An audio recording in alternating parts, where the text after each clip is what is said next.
உனக்கு ரோஷம் இல்லையா, சூடு சொர்ணம் இல்லையா, வெக்கம் இல்லையா? போனா போயிட்டு அந்த 2 சீட்டு, அந்த 2 எம்எல்ஏ, அந்த ஒரு எம்பி எந்த வாங்கி எந்த மயில புடுங்க போற விட்டு தொலை, வெளியே வா, செத்து போண்டா வா. இஸ்லாமியோட பாதுகாப்பு திமுக கிடையாது. உன்னோட 9 விழுக்காடு வாக்கு தாண்டா திராவிட திருட்டு திமுகவுக்கு பாதுகாப்பு.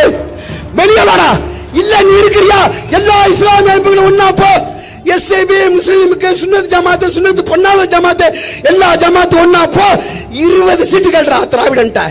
கேரளா கர்நாடக 20 சீட்டு நாங்க பிரிச்சுக்கிறோம். ஒரு அல்லாஹ், ஒரு நபி, ஒரு குர்ஆன். குர்ஆன் நாய எங்க மேல அவதூறு பரப்ப ஒரு 5 ஐட்டம் வச்சிருக்கான்.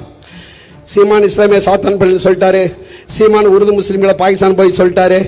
சீமான் AK-74, சீமான் ஆமக்கரி, சீமான் விஜயலட்சுமி, இப்ப சீமான் பிராமண கடப்பார. இந்த 6 ஐட்டத்தை தாண்டி ஏதாவது இருக்கா அவனுக்கு? ஏதாவது இருக்கா அவனுக்கு? ஏதாவது மெட்டீரியல் இருக்கா? கருத்தியலை வாதிக்கவா? அப்படியே திரும்ப சாத்தான் பிள்ளை என்று இஸ்லாமிய கிறிஸ்தவரை சொல்லிட்டாரு. எப்படா சொன்னாரு? கேக்குறான்டா. எங்க அப்பா பாஷா சீமான் சொல்றாரு, என் அப்பன் பாஷா இறந்து விட்டார், அவனோட இறுதி மரியாதை செலுத்துவதற்காக அண்ணன் கோயம்புத்தூரை சென்று இறுதி வணக்கம், புகழ் வணக்கம், வீர வணக்கம் செலுத்திட்டு வாரான். பத்திரிகையாளர் கேட்கிறாங்க, என் சீமான் நீங்க அல்லுமா தீவிரவாதியா இருக்கக்கூடிய பாஷா வீட்டுக்கு போனது எதுக்குன்னு அண்ணாமலை கேட்கிறாங்க. அண்ணாமலை சொல்றாரு, எதுக்கு சீமான் போயிருப்பாரு? இஸ்லாமியர்களை ஓட்ட வாங்க போயிருப்பாரு. பொண்ணு அண்ணாமலை பாரு, அதை வாங்கிட்டு வந்து எங்க அண்ணன் கொண்டு வர்றாங்க. இப்படி அண்ணாமலை சொல்லியிருக்காரு. இது என்னன்னு எங்க அண்ணன் சொல்றாரு, ஐயோ அவங்க எனக்கு ஓட்டு போடுவாங்கன்னா நான் இங்க போனேன். பாஷா என் அப்பன், ஒரே சிறையில் நானும் அவனும் இருந்தோம். பழனி பாபா விடவாடா எம்ஜிஆர் நெருக்கமா இருந்த போதியா, பழனி பாபா விடவா இந்திரா காந்தி நெருக்கமா இருந்த போறியா? கொள்கை மாறுச்சுனா தலையில தூக்கி வச்சு கீழே போட்டு மிதிச்சாண்டா பழனி பாபா. அப்பேற்பட்ட அவன் சொன்னான், ஜெயலலிதாவும் எம்ஜிஆரும் என்ன நெஞ்சில உதஞ்ச எதிரி, கருணாநிதிய முதுகுல குத்துன துரோகின்னு சொன்னான். அந்த புள்ளியிலிருந்து உங்களுக்கான அரசியல் பயணத்தை நீங்கள் தொடங்கி இருந்தால் இன்னார் அந்த சிறைவாசிகள் சிக்கல் இல்லை. உனக்கு தேவை எரிக்க சந்தன கட்டை இல்ல, உனக்கு தேவை நோம்பு கஞ்சிக்கு அரிசி அல்ல, உனக்கு தேவை உலமாக்கல் உயர்வு ஊதியம் அல்ல, உனக்கு தேவை உலமாக்கல் ஸ்கூட்டி வாங்குவதற்கு மானியம் அல்ல, எனக்கு தேவை சலுகை அல்ல, உரிமை. சிறைவாசி என்பது பிச்சை அல்லடா, அது ஒரு தேசிய இனத்தின் உரிமை. இந்திய சிறைச்சாலை சட்டத்தின் உரிமைடா. உரிமையை கேட்டு போராடுறோம். ஒரு கட்சி, ஒரு அரசியல் கட்சி இந்த தலைப்பை இப்படி போட்டு ஒரு கூட்டத்தை காமிக்க சொல்லு. இப்படி பேசுற நாங்க தான் உனக்கு பிஜேபியோட பி டீம். நாங்க கேரளா ஸ்டோரின்னு ஒரு படம், 40,000 பெண்களை கடத்தி மதம் மாத்திட்டாங்கன்னு வரக்கூடிய ஒரு படம். கேரளா தடை செய்து, கர்நாடகா தடை செய்து, இந்திய மாநிலங்கள் அத்தனை தடை செய்து, உங்க திராவிட மாடல் முதலமைச்சர் அவர்கள் அன்றைய டிஜிபி ஐயா மரியாதைக்குரிய சைலேந்திர பாபு தலைமையில் பாதுகாப்பு கொடுத்து தியேட்டர் முழுக்க நீ ஓடவிட்டாய். அதை தடுத்து நிறுத்தியது சீமானின் படைகள் தானடா. சொல்லி பார்த்தோம் கேட்கவில்லை. அண்ணன் சீமான் அறிக்கை விட்டார், கேட்கவில்லை. அவன் தம்பிமார்கள் டிக்கெட் வாங்கி கொண்டு தியேட்டர் அலங்கரத்தில் உட்கார்ந்து திரையை கிழித்த பொழுது இது பேச்சல்ல வீழ்ச்சி என்று பயந்து நிறுத்தினான். அடுத்து பிபிசியோட ஆவணப்படம் குஜராத் ஃபைல்ஸ், பிபிசியோட ஆவணப்படம். அன்றைக்கு குஜராத் படுகொலையில் அப்படியே ஆவணப்படுத்தி காட்சிப்படுத்தி கொண்டு இங்க போடுறான். அந்த படத்தை திரையிட நீ அனுமதிச்சியா? திமுக அனுமதிச்சியா அந்த படத்தை திரையிட? தடை. அந்த படத்தை தமிழாக்க மொழிமாற்றம் செய்து தமிழ்நாடு எங்க அரங்குகளில் திரையிட்ட ஒரே கட்சி நாம் தமிழர் கட்சி தான். நாங்களடா பிஜேபியோட பி டீம், நாங்களா பிஜேபியோட பி டீம். உனக்கு தேவை அரசியல் அதிகாரம். அரசியல் அதிகாரத்துக்கு நோக்கி நீ நகரு.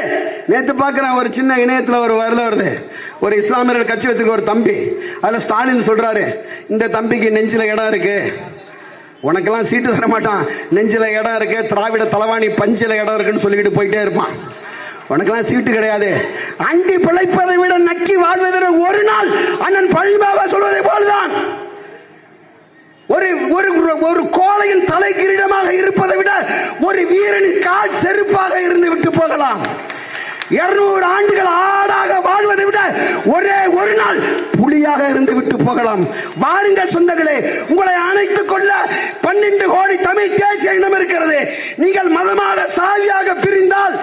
நீங்கள் கொல்லப்படுவீர்கள், அச்சுறுத்தப்படுவீர்கள் என்கிறார் அண்ணன் பழனி பாபா. வாருங்கள், எனக்கெல்லாம் பிரச்சனை இல்லை. அண்ணன் ஒவ்வொரு முறையும் என்ன தேர்தல் காலத்தில் நிறுத்துறாரு. தோத்தாலும் தமிழ் முஸ்லிமாக பெருமையோட தோற்பேன். நீ வெற்றி பெற்றாலும் திராவிட முனாஃபிக்கா தான் வெற்றி பெறுவ, திராவிட அயோக்கியனாக தான் வெற்றி பெறுவ. பெருமையுடன் தோப்போம் நாங்க. வா, இந்த கட்சி தான் எல்லாவற்றுக்கான தீர்வு, ஆகச்சிறந்த தீர்வு, ஆகச்சிறந்த அருமருந்து. எந்த இடத்துலயும் உனக்கு நிக்கல.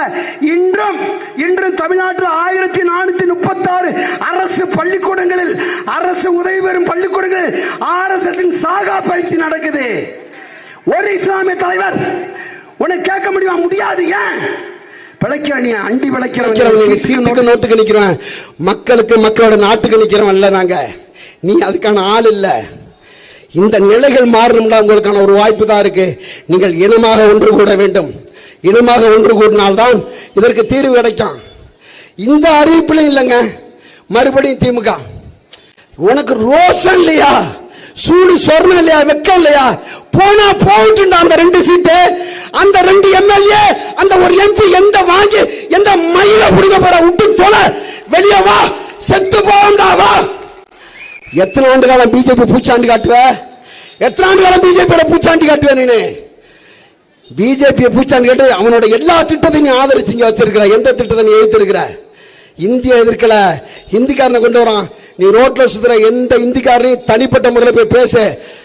அப்படின்னா ஓட்டு கோன்கேன்னு கேளு. அவன் சொல்லுவான், மோடிக்கு அம்மா ஒவ்வொரு சட்டமன்றத்திலும் 20,000 30,000 வாக்காளர்களை இறக்குறான். என்ன ஆகும்? இஸ்லாமியர், கிறிஸ்தவர், ஆதி தமிழர் இவங்களோட வாக்கு 1 கோடி வாக்கு அவனுக்கு போகுது. அந்த தைரியத்தில் இருக்கிறான். இஸ்லாமியோட பாதுகாப்பு திமுக கிடையாது. 9 விழுக்காடு வாக்கு தாண்டா திராவிட திருட்டு திமுகவுக்கு பாதுகாப்பு. வெளியே வாடா. இல்ல நீ இருக்கிறியா? எல்லா இஸ்லாமிய அமைப்புகளும் ஒன்னா போ. SAB, முஸ்லிமுக்கு, சுன்னத் ஜமாத், சுன்னத் பொன்னாத ஜமாத், எல்லா ஜமாத் ஒன்னா போ. 20 சீட்டு கேட்றா திராவிடன்ட்ட. கேரளா கர்நாடக 20 சீட்டு நாங்க பிரிச்சுக்கிறோம். ஒரு அல்லாஹ், ஒரு நபி, ஒரு குர்ஆன் நாய 20 சீட்டுகள் நாங்க பிரிச்சுக்கிறோம். அதுக்கும் திராணி இல்ல. நீ கேட்க மாட்டேன். நீ வா, எங்களோட வா. கடந்த பாராளுமன்ற தேர்தல் 40 இடத்துல ஒரு இடம் கூட இஸ்லாமியர்கள் திமுக சீட்டு தரல. சீமான் 5 இடத்துல கொடுத்தாரு. நீ தரமாட்ட. இஸ்லாமிய சொந்தங்களே, அவர்கள் சாத்தான் பிள்ளைகளாக மாறிவிட்டார்கள். ஏன்? எது சாத்தானின் செயல்? குடிக்க வைத்து கொள்வது சாத்தானின் செயல். மணல் கொள்ளை, கனிமவள கொள்ளை, திருட்டு, ஊழல், லஞ்சம், இது அத்தனை சாத்தான் செயல். இந்த செயலை செய்யக்கூடிய திமுகவுக்கு வாக்களிக்க நீ சாத்தான் பிள்ளைகளாக மாறிவிட்டார்கள் தான் சொன்னாரு. அப்ப திருச்சி அண்ணாடா, ஒரு மனுஷன் 1 ஆண்டு காலம் 2 ஆண்டு காலம் ஒரு அவதூறை தூக்கிட்டு சமைக்கலாம். 15 ஆண்டு காலம் ஒரு அவதூறை தூக்கிட்டு, சீமான தூக்கிட்டு நீ எதிர நிக்கிற. நிக்க அந்த அவதூறுகள் நேர ஏறி நின்று உறக்க முழங்குவோம். நாங்கள் எல்லோருக்கும் ஆனவர்கள் என்று முழங்குவோம். இந்த சிறைவாசி விடுதலை சாத்தியப்பட வேண்டும் என்றால் உங்களுக்கு ஒரு வாய்ப்பு தான். அது உங்கள் அண்ணன் செந்தமிழ் சீமான் மட்டும்தான். வாருங்கள் உறவுகளே, நீங்கள் மதமாக என்றது போலும், நீங்கள் ஜமாத்தாக என்றது போலும், இனமாக ஒன்று கூடுங்கள். சீமான் கரத்தை கைப்பற்றி இந்த சிறைவாசிகள் அத்தனை பேர் விடுதலை நாங்கள் சாத்தியப்படுத்துவோம் என்று கூறி விடைபெறுகிறேன். நன்றி, வணக்கம். நாம் தமிழர்.